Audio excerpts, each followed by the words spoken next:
성경이 뭐라고 생각하세요? 늘 얘기했잖아요. 베스트셀러라고요. 베스트셀러일 뿐이다. 저자가 저는 하나님이 아니라 이거죠. 구약은 누가 썼어요? 구약은 세계사의 역사의 흐름과 성경 안에 있는 역사적인 사건이 일치하나요? 하나님은 늘 말씀하실 거 아닙니까? 그렇죠. 성경 이후로 왜 말씀 안 하세요? 요한계시록 이후에는 예언자가 없었나? 목사님 같은 경우도 나도 조금 이해가 안 가고 좀 그럴싸하게 뭔가 좀 누가 썼을 거라는 생각도 들고. 만약에 성경이 없어도 될 수도 있어요. 아, 잠깐. 분명히 성경이 없어도 될 말로 거지. 하시려고. 야, 이거 녹화 잘해라, 이거. 들어서. 말할 수 있다. 끝까지 들을 수 있어요. 네. 읽느냐, 말이냐. 예수님! 반가. 주님. 사랑해요. 예방주사. 교회를 안 다니든지 다니든지 저희가 문을 활짝 열은 예방주사인데요. 오랜만에 우리 하정원 목사님 오셨습니다. 어서 오세요. 반갑습니다! 저희가 봄 수련회를 갔다 왔잖아요. 맞습니다. 좋았어요? 느낌이 어땠어요? 궁금했었어요. 저는 사실은 그냥 우리 멤버들하고 같이 가서 뭐 교회를 떠나서라도 같이 오손도손 얘기할 수 있는 분위기도 있었고 그 노래하시는 분들 있잖아요. 예. 그분들이 노래하는 게 되게 색달랐어요. 그래서 교회 한 번 정도는 다시 접해도 괜찮겠다. 그래는 어땠어요? 저는요. 되게 가면 지루하고 답답하고 막 이럴 줄 알았는데 네. 둘째 날 저희가 등반을 네, 했어요. 네. 그리고 저는 정말 좋았던 거는 그 맨 위에 올라갔을 때 제가 천국을 안 가봤고 나중에 갈 수도 있을지 모르겠지만 야, 대박 예쁜데?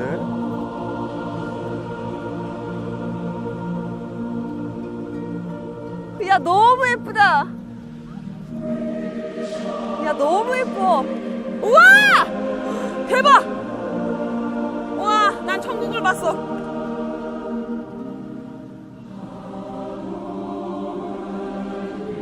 또 이게 벚꽃이 우리 그때 내렸어요. 맞아. 그러니까 사람이 이게 혹 그때는 빠지겠더라고. 아하. 이래서 교회를 가는가? 다시 한번 마하반야 바랍니다. 이렇게 계속 내 체면을 걸었는데 근데 너무 그 부분이 좋았어요. 근데 사실 수련회 같은 데 가면은 꼭 그 성경에 관한 것들에서 저희가 그 목록을 외웠잖아요. 그렇죠. 그죠. 우리들끼리 마지막 게임 할 때 그거 되게 재밌었어요. 그때 의외로 잘해올 것 같았던 재영 씨는 그날 실체가 벗겨졌던 것 같아요. 아니죠. 지금 그러면 미참 한번 해볼까요? 그럴까요? 외웠던 거? 그때 우리 함께 했던 그 노래. 다 기억하고 있어요. 자, 그러면 해볼게요. 사사기르기 사무엘상아 열왕지상아 열대상아 절대상아. 그다음에 에스라드 에미야 에스더 욥시 편자먼 전도 아가서 아가서까지 하면 안 되는 게 제가 아가 이사야 이렇게 하는데 자, 그럼 재영 씨 코너. 예. 나후 말라기 으르르나 학계 나나나나나 말라기. 아니 어떻게 이렇게 몰라? 너무 어려워요 진짜. 목사님 할 줄 아세요? 나 못해.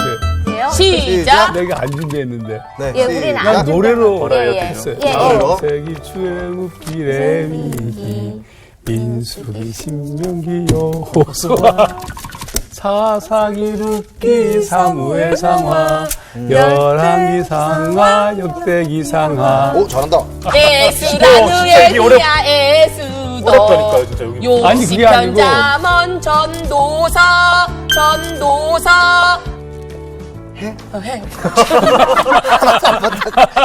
정말 요즘에 되게 뭐 그래. 색채도 만들고 이러니라고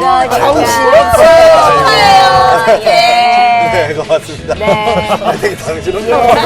아니 갱년기가 왜 이렇게 빨개? 아니 방송에서 그렇게 자기는 혼우순결을 지키고 있다고 하시더니 색대로 어떻게 또 이렇게 성령으로. 성령으로. 참 어설프게 하는 게 무섭다라는 생각이 들어요. 예. 성경에 애 많이 나라는 얘기가 나와 있습니까?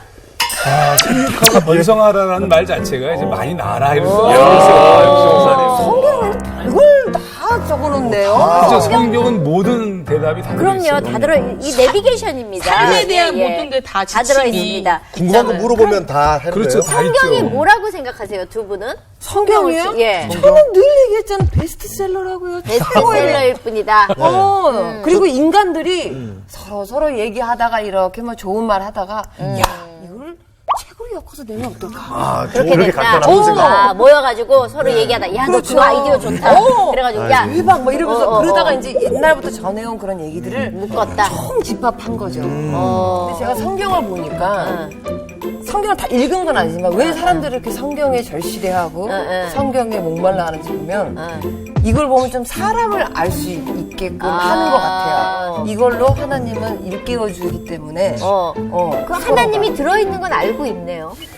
알고는 있지만 저자가 저는 하나님이 아니라 이거죠. 아, 하나님이 아니다. 사람들일 저자 거는 이제 사람들이 가지고 있다. 자, 이거죠. 그러면. 저는 뭐 사실은 처음에 이렇게 성경이라고 했을 때 판타지 소설이다 뭐 이런 생각했거든요. 왜냐하면 나이가 너무 많아.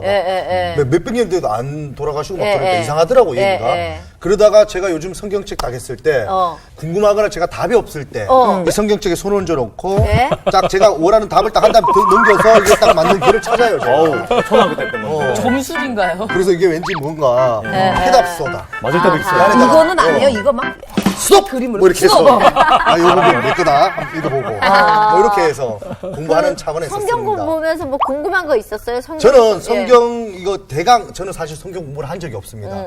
근데 뭐 여기 보면 뭐 사무엘하 뭐 이런 분들이 다 성인이다, 뭐 대단하신 분이다 하는데 이 대단하신 분 중에 아기가 한 명 있더라고요. 아기? 아가라고 우리가 아가가 썼다, 아가서. 보니까 애가 써서 그런지 딴 건 엄청 긴데 그거는 3장밖에 없더라고요. 애기라서. 애가 뭐 글재주가 없을 거 아니야. 나는 좀 그래가지고 창피하다, 야. 아니 근데 그거 딱 들었어 아가. 내용을 진짜 안 보셨나 봐요. 내용을 읽자면은 네. 아가가 쓰기에는 너무 수위가 높아요. 그럼. 이 불러주면 받아 썼겠지 누가. 아니 아가가 쓸만한 불러가 그게 아가서가 성경 중에서는 굉장히 수위가 높은 쪽이잖아요. 아 근데 그 3장밖에 안 돼요? 19금이에요, 19금. 19금이에요? 네. 인도값이 좋아하겠네. 넷째 생기겠네요. 넷째 생기겠네. 그러면, 목사님, 성경에 대해서 지금 얘기들 이렇게 하는데, 아가. 성경이 뭔지 일단 기본부터 좀 가르쳐 주셔야 될 것 같아요. 그러니까 성경은 말 그대로 하나님의 말씀이죠. 간단히 얘기하면. 네. 근데 이제 아까 보드레 씨가 얘기한 것처럼 하나님의 말씀이지만 사람이 썼죠. 왜냐하면 사람이 읽을 수 있는 언어로 쓰여진 거죠. 그걸 이제 뭐라고 얘기하냐면 계시한다라고 불러요. 계시라는 것은 리빌, 드러나는 거예요. 하나님이라는 존재가 쓰고 있는 언어나 사건들 자체가 인간에게 전해질 수가 없어요. 하나님이 인간의 언어로 얘기했기 때문에 당연히 인간이 쓸 수밖에 없습니다. 근데 한 명이 다 쓰면 되지 뭐 그렇게 많은 사람들한테 이렇게 쓰라고. 그게 아니고 한계가 있지. 한 사람이 이걸 뭘 그게 말을 아니고 이거 오랜 하는 역사를 거쳐서 쓰여진 거예요. 하루아침에 쓰여진 것이 아니고 오랜 시간 동안에 쓰여졌기 때문에 여러 사람을 통해서 당연히 성경은 쓸 수밖에 그럼 없어요. 이렇게 되는 건가요, 성경이? 예를 들어서 우리끼리 막 얘기했어요. 야, 이거 너무 좋다. 우리가 옛날에 살았어요. 막 여기 썼어요. 예. 내가 죽을 때 이거를 여기 다음 넘겨줬어. 사람한테 넘겨줘서 네, 또 네, 이렇게 네, 우리 왜 왕으로 치면 실록 뭐 이런 쉽게 거잖아요. 얘기해 보죠. 지필을 하는 거지. 이렇게 얘기하면 쉬워요. 네. 예수님의 얘기를 좀 얘기하면 네. 예수님이 이 땅에 위해서 사역하셨잖아요. 네. 대충 한 3년 정도 공생애 사역하고 예. 십자가에 못 박혀 돌아가셨어요. 네. 돌아가시니까 제자들이 있잖아요. 네. 제자들이 이제 예수님 얘기하는 거예요. 예수님이 이렇게 하셨다. 오병이어로 5,000명을 먹이셨다. 네. 이런 말씀들을 하셨어요. 근데 그 당시에는 뭐 노트나 뭐 기록할 데가 그렇지, 없으니까. 예. 주로 이제 그냥 다 외우고 있었어요. 이거 전부 오랄 트레디션. 그러니까 다 외웠던 것을 구전한다는 거예요. 근데 그렇게 시간이 지나다 보니까 이제는 그 예수님의 제자들이 죽을 때가 가까워지는 거죠. 네. 그러면 얘기할 사람이 없잖아요. 네. 그렇죠. 그러니까 예수의 제자의 제자들. 제자의 제자들이 그 선생님의 얘기를 받아 쓰지 않겠어요? 네. 또 그 얘기들을 받아 쓴 것들 자체를 여러 사람들이 또 썼을 거 아니겠어요? 네, 네. 그 여러 사람들이 쓴 것을 마가는 마가의 자리에서 네. 사람 이름이에요. 마태는 마태의 자리에서 누가는 누가의 자리에서 네. 성경을 쓴 거예요. 네. 근데 그걸 쓸 때 지 마음대로 쓴 게 아니라 네. 성경 디모데서에는 모든 성경은 하나님의 감동으로 됐다. 쉽게 말하자면 하나님께서 감동을 주셔서 그 책을 쓸 때 그 상황, 컨텍스트에 맞게끔 거기에 필요하게 성경을 쓰는 거예요. 아주 처음에 성경을 읽을 때 그러면 기본으로 돌아가서 어디부터 읽는 게 맞습니까? 창세기부터 처음부터 읽는 게 맞습니까? 네. 그죠? 창세기가 아담과 이브가 나오는 그 창세기. 창세기. 근데 예. 이제 아무래도 처음 믿는 친구들은 예. 복음서를 먼저 읽는 게 좋죠. 복음서는 예수님의 생애를 다룬 마태, 마가, 누가, 요한. 그 복음서를 먼저 읽는 게 좋고. 네. 그리고 이제 그 다음에 이제 창세기. 그러니까 구약과 신약을 같이 읽는 게 좋아요. 그러면 구약, 뭐 신약 이렇게 나뉘잖아요. 네. 예수님 오고 안 오고 차이입니까? 그렇죠. 예수님을 중심으로 해서 네. 이전은 구약이고. 구약. 구약이라는 것이 아까 전에 예. 예수님 제자들이 이렇게 썼다면서요. 예. 그럼 구약은 신약만 얘기한 거예요. 신약만. 그럼 구약은 누가 썼어요? 구약은 당연히 하나님께서 직접 계시한 예언자들, 누가 받아 적었냐고. 본인들이 썼다고 해야죠. 여기 나오는 사람들이 네. 근데 그때는 쓴 게 아니고 예. 아까 얘기했죠. 구전으로 구전으로. 전부 계속. 말로 다. 사람이 이게 목사님 구전으로 그렇게 하다 보면 부풀리기도 내가 하고. 뭐라 그랬지? 이성우 선배님이 그게 7번 죄에서 하는 게 아니라 8번 죄에서 한다 그랬나? 그럴 수도 있고. 헷갈리는 거야. 그럴 수 밤에 있죠. 자기 그럴 수 정리하다가. 있어요. 그리고 예. 그리고 드라마도 원작이 있잖아요. 예. 근데 이걸 각색해가지고 또 재버전을 하잖아요. 원작이 없어요. 성경은 구약은 오리지널이 없습니다. 그게 오랜 시간 동안 그래서 성경은 전부 사본만 있어요. 사본만. 근데 사본이 있는데 그러면 어떻게 그걸 정경화 작업이라고 그래요. 성경을 성경으로 인정하는 작업. 오랜 시간이 걸렸어요. 근데 그 기준 중에 하나가 네. 소위 많은 사본들이 존재해요. 그 많은 사본들이 존재하는데 그 사본들의 공통적인 것. 그거만. 그 공통적인 것에 주된 텍스트를 택해가지고 그것을 일반적으로 이제 성경으로 인정하죠. 그 성경이 계속 이야기 하나님은 늘 말씀하실 거 아닙니까? 그렇죠. 그 어느 성경 이유로 이 뒤쪽 이유로 네. 왜 말씀 안 하세요? 요한계시록 이후로 네, 그 네, 뒤로 저도 좀 궁금하긴 해. 왜 누가 썼어야 될 거 중단됐나. 아니에요? 나는 내가 얘기했잖아요. 그게 전에 오다가 사람들이 자기들도 이제 하다가 아이 모르겠다 뒤에 그냥 이렇게 누가 알아서 그냥 쓸 수도 저도 있어, 신기한 사실. 게 요한계시록 이후에는 예언자가 없었나. 세례 네. 요한이 마지막 예언자예요. 그러면 왜 예언이 멈추냐 하면 예수 그리스도가 예언의 성취라서 그래요. 그러니까 무슨 얘기냐면 더 이상 성경의 이후 기록이 필요 없어요. 모든 성경이 초점하고 있는 것은 예수 그리스도. 예수를 믿으면 구원을 받는 것이 정답이거든요. 그거 이외에 다른 얘기들은 네. 더 이상 증거할 필요가 없는 거예요. 어차피 성경책 안 봐도 되겠네. 아니 그렇죠. 예수가 아니, 그렇죠. 나 예수 외우고 있으니까 그거는. 만약에 네. 그거 예수가 하나잖아요. 그리스도라는 사실을 알고 있다면 성경이 없어도 될 수도 있어요. 잠깐 성경이 없어도 될 수도 있어요. 잠깐 잘 들으셔야 돼요. 분명히 성경이 없어도 돼. 말하지 마요. 가시려고. 야, 이거 녹화 잘해라, 이거. 말할 수 있다. 끝까지 들으시면 네. 누느냐 말이냐. 보세요. 네. 예수님께서 이 땅에 오셨을 때 네. 사람들이 예수를 믿지만 성경이 있었나요, 없었나요? 없었죠. 없었죠. 네. 성경이 없지만 그들이 구원을 받았을까요? 받았겠죠. 받았겠죠. 당연히 네. 주 예수를 믿으라. 그래야 베드로가 예루살렘에서 성령의 오순절 체험 이후에 복음을 증거했을 때 사람들이 예수를 회개하고 받아들였어요. 구원은 믿음으로 구원에 이르는 거예요. 네. 그 예수님을 믿기만 하면 구원을 받는다 하면 네, 그게 시작이에요. 그러면 이거는 또- 믿기만 하면 죽으면 천국 가는 거예요? 그렇죠. 그러면 이렇게 가는 거. 쉽게 생각하는데 애를 낳았어요. 네. 근데 우리 애 건드리지 말고. 그 아이가 싸우겠다 진짜 이거 그 뭐야? 교회 아이가 아직 안 가는 애인데 계속 그렇게. 엉망진창으로 살았다고 쳐요. 엉망진창으로 우리가 또 원래 살아도 음악을 상거로 또. 동엽 씨의 아들이죠. 예. 같은 얘기예요. 엄마로 살아도 엉망으로 정말 살아. 살아도. 근데 그러니까. 예수를 믿고 사실은 성경을 만나서 읽다 보면 네. 내가 예수를 닮아가기 위해서 그 길을 걷고자 하는 게 예수 그렇지. 믿는 삶이라고 생각하는 네. 거지. 나 구원받았으니까 엉망으로 살래 하면은 아버지 입장에서 보시면 가슴 아픔이 있으실 것 같다는 생각이 성경을 읽으면서 이게 스며들더라고요. 아니, 같이 한 몸이 된다는 예. 거죠. 저는 사실 같이 천국 갔을 때 억울할 것 같은 거예요. 잘 살아내서 구원 받아서 간 사람하고 구원만 받고 잘 못 살았는데도 믿었기 때문에 올라간 사람은 방이 다르다. 그 천국 안에서 또 있겠지, 방이. 거기서 또 계급이 나뉘어요? 이게 또 그러지 믿음이 않나요? 신실하더니 또 삐딱선 탔네 또. 아 그래서 나는 그러면 천국 가면 또 대접이 달라지나? 그 안에 그럼 또 또- 거기서도 우울할 거 아니에요. 그렇지는 않아요. 대접이 달라지진 않아요. 성경에 굉장히 재미난 얘기가 나오는데 포도원 품꾼의 비유인데 네. 아침 일찍에 와서 시간을 맞춰서 일한 사람이나 그다음 일이 다 끝나기 한두 시간 전에 와서 일한 사람이나 똑같이 받죠. 똑같은 품삯을 받아요. 그러니까 그거에 대해서 아침 일찍 온 사람이 따져요.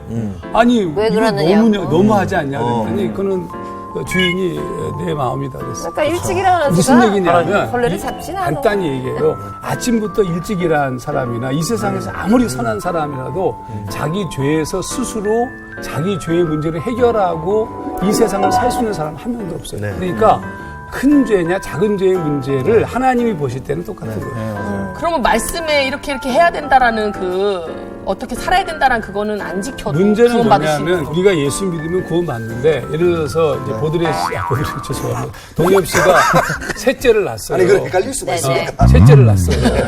셋째를 낳으면 그 셋째가 동엽 씨의 아들인데 그 아들이 낳아서 그럼 그것으로 끝나는 게 아니잖아요. 그 아이는 동엽 씨가 가지고 있는 어떤 뜻이 있고 어떤 계획이 있어요. 이 아이가 이렇게 커서 이런 존재가 되었으면 좋겠다. 그게 아버지의 뜻에 맞게끔 잘 크는 것이 아들로서는 어떻게 보자면 아들의 완성이에요. 그럼 우리가 태어난다는 거듭남 혹은 born-again이라는 개념으로 우리가 구원을 얘기하거든요. 근데 우리가 구원 받았어요. 다시 새로운 존재가 되었어요. 그러면 태어난 것으로 끝나는 게 아니라 우리는 하나님의 뜻에 맞게끔 가장 아름다운 하나님의 계획을 따른 존재가 돼야 돼요.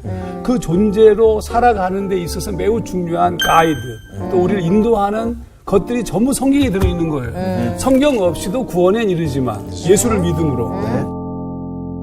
목사님 같은 경우도 성경을 한번 이렇게 보시면서 아, 내가 이런 부분은 약간은 나도 조금 이해가 안 가고 아, 좀 이상하다. 요거는 조금 그럴싸하게 뭔가 좀 누가 썼을 거라는 생각도 들고 왜냐면 저희 같은 경우는 뭐 이렇게 성경을 접하지도 않고 아예 모르는 사람들이니까 봤을 때는 누가 썼을 것 같다는 생각이 좀 들거든요, 사실. 허구가 좀 가미되지 않았나요? 목사님도 처음부터 성경을 읽으면서 의심이 안 생기셨나요? 그렇지는 않죠. 제가 고등학교 2학년 때 교회를 다녔으니까. 그리고 뭐 그때는 온통 저는 성경 전체가 온통 이해가 안 되더라고요. 그래서 그것 때문에 예를 들면 뭐 저를 가장 지배했던 질문 중에 하나가 어떻게 하나님은 왜 인간이 되시냐 그냥 문을 열어놓고 하늘 문을 열고 오늘부로 너희들 모두 다 구원을 선포한다 이렇게 하면 되는데 왜 이렇게 복잡하게 하셨을까라는 엄청나게 많은 질문이 저한테 있었어요. 근데 그런 것들에 대한 하나씩 문제에 대한 답을 찾아가면서 지금 깨닫게 된 것은 성경에 대한 의심이 저는 하나도 없죠. 그럼 만약에 어떻게 그럴 수가 있죠? 와, 이 말을 다 듣는 건 그렇죠. 왜냐하면 아니 근데 저는 진짜 관심이 너무나 많고 항상 성경을 팔려고 하는 스타일이잖아요. 근데 읽다 보면 진짜 성령 충만한 마음으로 읽기 시작하다 했는데 읽다 보면 미치겠는 거예요. 막 이해가 안 가고 그리고 누구에게 설명을 구해도 시원하지도 않고 그 설명해 주시는 분조차도 그냥 얼렁뚱땅 넘어갈 때가 있고 그리고 그런 거는 하나님만 아신다. 결론은 아니, 설명이 안 되면 그건 하나님이 아시죠. 좋은 선생님 만나세요. 왜 이게 좋지 못한 선생님들, 대답을 못하는 선생님들을 찾아서 그 말을 듣고 아니 왜 이래 이건 잘못된 거죠. 기본적인 전제를 이해하지 못하면 계속 지엽적인 것으로 문제가 안 풀리는 거예요. 신약 성경 같은 경우에는 헬라어 성경이 있거든요. 그럼 헬라어 성경이 다시 영어로도 번역되어진 것이 킹 제임스 버전 처음에 킹 제임스 버전이 번역된 것을 번역한 게 개혁 성경이에요. 그렇죠. 그러면 그 개혁 성경은 번역하는 과정에서 시대적으로 보자면 오늘 현 시대에 번역한 것이 아니라 오래전에 번역했기 때문에 이해가 다를 수 있어요. 그러니까 현대인의 문화적 자리에서 다시 성경을 번역하는 작업들이 필요한 거예요. 그건 뭐 현대인의 성경도 있고 쉬운 성경도 있고 우리말 성경도 많잖아요. 그걸 전부 다 같이 봐야 돼요. 그래야 성경 본문 자체가 정확하게 이해돼요. 우선의 질문. 자, 저희가 세계사가 있잖아요. 세계사의 역사의 흐름과 성경 안에 있는 그 역사의 그 구약시대에 있는 그 역사적인 사건이 일치하나요? 예를 들면 이집트에서 노예가 이렇게 그럼요, 일치하죠. 나왔잖아, 이스라엘 민족이. 그런 어떤 역사적 배경하고 이게 맞나요? 그러니까 재앙이 진짜 막 그때 그럼요. 세계사에서도 일어났나요? 네, 왔다잖아. 그걸 계속 묻냐. 아니 궁금해. 예를 벌써 아까부터 제가 몇 하나만 번 좀 들어볼게요. 애굽으로 갔잖아요. 네. 애굽으로 갔는데 애굽은 아프리카잖아요. 네. 이집트니까. 네. 근데 그때 요셉이라는 노예로 팔려갔던 요셉이 총리 대신이 돼요. 네. 그 말은 무슨 얘기냐면 2인자잖아요. 어떻게 노예가 그것도 다른 민족의 사람이 민족에서 와서 왔다는 어떻게 될 수 있겠어요? 네. 근데 그게 아, 역사 그 속 세계사에 역사 속에 있냐고. 보니까 있죠. 있어요? 역사 예. 속에 보니까 무슨 일이 벌어졌냐면 소위 말하는 히타이트 족속이라고 네. 네, 철기 문화를 쓰고 있는 이 위쪽 북방 세력이 이집트를 공격해 와요. 그래서 왕조가 바뀌어요. 네. 왕조가 바뀌어서 외국인의 통치자라고 불려지는 힉스족이 네. 애굽을 통치할 때 요셉이 간 거예요. 그래서 이제 총리 대신이 될 수 있었죠. 그게 이제 이집트 역사와 성경 역사와 맞물려요, 같이. 근데 대부분 교회 다니시는 분들이 알고 어느 정도 믿음이 있으셔도 이게 책이 너무 어려워서 어렵죠.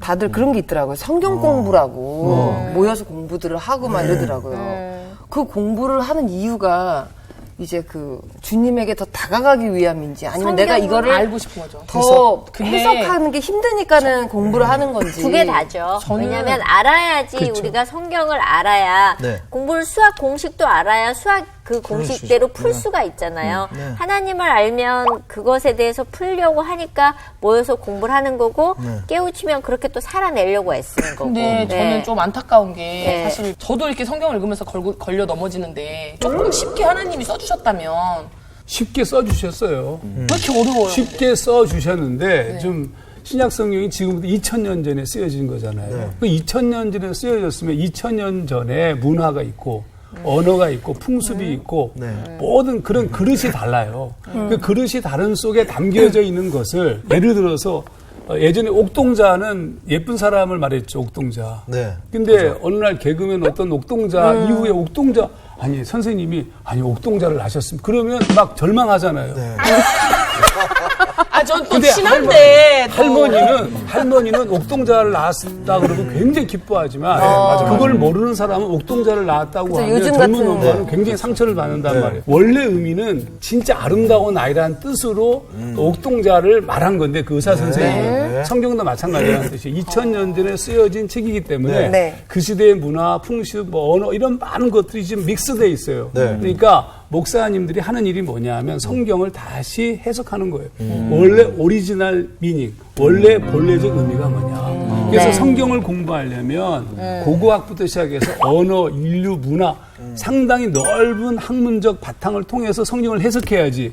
왜 지금 뭐 요한계시록이나 등등을 해석하면서 왜 문제가 발생하냐면 무식해서 그래요.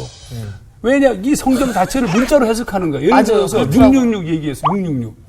666 얘기했는데 예전에 한국의 다미선교회가 아주 난리 난 적이 있었죠. 정말. 네. 아, 그런데 제가 미아리복의 기름시장 안에서 목회하고 있었는데요. 그 앞을 666이 지나갔다니까, 버스가. 사람들이 안 타. 66. 그게 그 버스는 아무도 안 타고 다녀요. 무식하다는 얘기는 거죠. 그러니까 배우지 못하고 말씀을 제대로 공부하지 못하고. 근데 일부 이단, 일부 잘못된 생각을 가진 자들이 그런 무식한 것을 이용해서 자기 마음대로 가르치는 거예요. 맞아요. 목사님 이런 거 있잖아요. 성경이 이제 하나님 말씀이다 보니까 성경책을 너무 이렇게 함부로 다루면 안 된다, 막 이런 그런 게 좀 있어가지고 저는 그런 얘기 들었거든요. 성경을 쓰레기통에 버리면 안 되고 이제 만약에 다 낡았을 때 버리면 안 되고 꼭 불태워야 된다고 하더라고요. 그 얘기를 들었었어요. 저희 옛날 시골교회에서. 그래가지고 성경책으로는 냄비 받침 같은 것도 써도 안 되고 성경은 꼭 어떻게 관리를 할 때 어떤 분은 성경이 안 읽혀지면 배구자시는 분도 계세요. 있죠. 예, 네. 머릿속에 들어오라고. 그 자름으로 성경책에다가 예. 돈을 넣어놔야 안 훔쳐간다. 이것도 있더라고요. 그 성경책 버릴 진짜 때 진짜 쓰레기통에 버리면 안 되는 건가요? 그렇죠. 안 되는 거죠. 어디다 버려요? 불태워야 되나? 아, 예를 들어볼게요. 내가 정말 사랑하는, 네. 세아 씨가 사랑하는 남자가 있다고 칩시다. 네. 근데 그 남자가 편지를 보내는데 구구절절히 사랑의 편지를 써서 보냈어요. 그럼 그거 라면 받침할 수 있어요? 쓰레기통에 버릴 수 있어요? 못하죠. 죽을 때까지 품고 있지 않겠어요? 그럼 이 성경 말씀이 하나님 말씀이 그럼 이제 어떻게 나중에 이제 제가 가고 난 다음에 제 물건을 처리해 줄 때 그 태워야 되나요? 어떻게? 같이 뭐 그러니까 저는 저희 집에 가면 서재 이쪽 구퉁이에는 성경들이 너무 많아요. 근데 그 많은 왜냐하면 번역본도 여러 가지가 있고 뭐 굉장히 많긴 많은데 그냥 두고 있어요. 네. 그럼 나중에 어떻게 하시려고 그러느냐? 어떻게 해요? 어떻게 해요? 어떻게 해요? 그래서 고민이에요 지금. 아니 그러면 성경이 그들 이렇게 믿는 분들 이런 분들에게는 무슨 수호신 같이 우리 그걸로 샤머니즘으로 지금 부족같이 그런 건 아니에요. 이런 역할 그게 그렇게 되는 건 좀 위험한데 그렇다 할지라도 이 얘기가 너무 귀중한 내가 네. 존경하는 사람의 네. 책도 함부로 버리지 않는데 네. 네. 하물며 하나님의 말씀이라고 내가 믿고 있다면 네. 보네퍼라는 독일의 나치 시대의 목사님이 계셨어요. 보네퍼가 뭘 얘기했냐면 성숙한 시대의 종교라는 표현을 썼습니다. 그러니까 5살 먹은 아이는 5살의 윤리가 필요하고 20살 먹은 아이는 20살 윤리가 필요한 거예요. 근데 우리 조카 중에 영식이라는 아이가 있었는데 이놈이 어렸을 때 드디어 이제 쉬를 기저귀를 떼고 직립쉬를 하게 됐어요. 그래가지고 직립쉬를 하는데 막 전화가 온 거야. 저는 고모부인데 다 몰려왔는데 우리가 보는 앞에서 자랑스럽게 직립쉬를 했어요. 흡연기에다가. 근데 얘가 지금 20살이 됐단 말이에요. 어느 날 나보고 고모부 잠깐 좀 볼래? 화장실에서. 왜? 그랬더니 내가 쉬하는 거 볼래? 라고 하면 제 억장이 무너지겠죠. 네, 그렇죠. 무슨 얘기냐면 5살 먹은 아이에게는 지금 뭐 베개를 베고 잤더니 성경 할머니가 꿈에서 나쁜 것들이 사라지더라. 그건 5살이나 4살의 신앙적인 소위 말하면 유아적 상태에서는 하나님이 그렇게 역사하셔요. 근데 지금 한국교회나 지금 우리가 나이가 20살, 30살이 됐다니까. 그럼 지금은 성인의 윤리로서의 신앙적 삶을 살아야 되는 것이지 아직도 교회들의 문제점 중에 하나가 그 5살, 4살, 6살의 윤리를 가지고 그런 방식으로 가르치고 있는 거예요. 그건 위험한 거죠. 네. 성경책을 왜 소중히 다뤄야 될 것 같아요? 저는 소중하게 다뤄본 적이 없어서 지금 저한테 그렇게 물어보면 정말 당황스럽고 근데 저는 책 같은 거 읽을 때 예. 이렇게 읽다 보면 기승전결도 있고 예. 이게 너무 책이 강대하면 다 읽을 수 없을 때 예. 클라이막스 부분만 딱 읽고 그 책을 판단합니다. 네. 성경책도 분명히 클라이막스가 어디 부분이 있을 거예요. 예. 어디 부분입니까? 그만 읽고 요한복음 3장 16절이 클라이막스예요. 그거를 읽어야 예. 되는군요. 그러니까 네. 성경은 사실은 처음부터 마지막까지 읽어야 다 이해되는 경우도 있지만 네. 사실은 성경은 한 구절만 읽어도 이해가 돼요. 원래는. 왜 그러냐면 하나님이 너무 성경은 하나님의 말씀이잖아요. 네. 근데 정확하게 얘기하면 쓰여진 말씀이에요.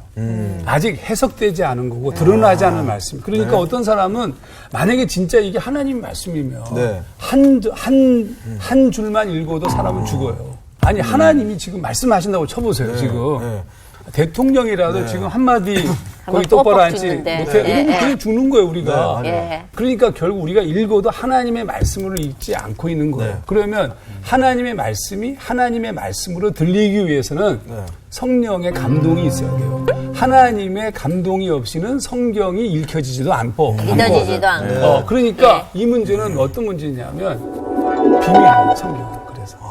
누구에게나 열려있지만 누구나 알 수 없는 거예요. 그래서 선택받은 사람만큼 알 수 그게 있다는 아니고 거예요? 성경을 읽는 자세가 필요한 거예요. 이거는 하나님을 알기를 원해야 되고 나를 위해서 죽으신 예수 그리스도를 믿음으로 시작돼야 되는 것이지 그냥 이거를 무슨 어떤 소설 읽듯이 읽는 그들에게는 모든 것이 감추어졌어요. 그래서 예수님이 뭐라고 말씀하냐면 이 바리새인이나 뭐 등등의 사람들을 바라보면서 보기는 보아도 보지 못하고 듣기는 들어도 듣지 못하고 그걸 왜냐하면 하나님의 말씀은 그렇게 가벼운 게 아니에요. 그래서 여러분이 진정성을 가지고 한 절이라도 읽어야 그 속에서 하나님의 뜻이 느껴집니다. 그럼 목사님 정말 저는 일독 너무 하고 싶은데 이 읽을 때마다 걸려 넘어지고 할 때 이 퀘스천을 다 해결해가면서 읽어 나가야 하는지 아니면 개론을 먼저 읽으세요. 개론. 소위 말하면 구약개론, 신약개론처럼 성경을 개론적으로 전체를 어떤 내용이라고 쫙 풀어놓은 책들이 있어요.